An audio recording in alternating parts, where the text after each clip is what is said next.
In today's video, I'm going to teach you how to change the scale of Windows 11 to make things bigger. And of course, if you just want to change the size of the text, we're going to do that too.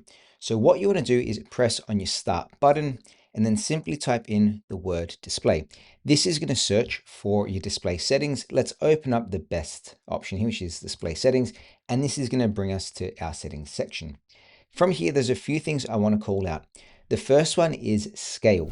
So you can see there's a drop down menu. Mine is currently locked as I am recording, but if you drop this down, you can go ahead and choose different size scales of your screen. So the bigger the number, the bigger everything is going to appear, from text to apps and basically everything on your screen.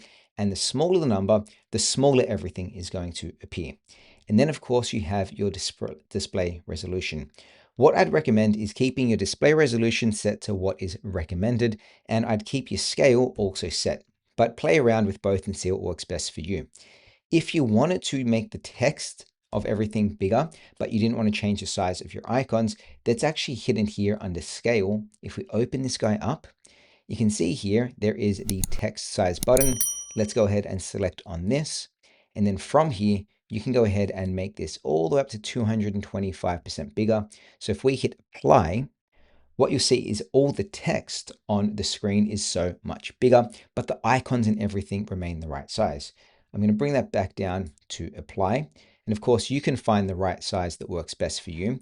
But really what you want to do is, let's hit back a few times. I'd recommend playing around with the scale to see what is the most comfortable. I would leave the display resolution set to where it is. And if you think playing around with the scale is adjusting things way too much, I'd actually open this guy up and then just change the size of the text. So that means that what you're reading is bigger, but things like your icons and your apps remain the same. But it is that easy to adjust the size of the display in Windows 11, as well as going into the settings and just adjusting the size of the text as well. Of course, if you like this video, let me know by giving it a thumbs up. If you want to supercharge raise your computer, hit that subscribe button as well. Thanks for watching. We'll see you next time. Bye.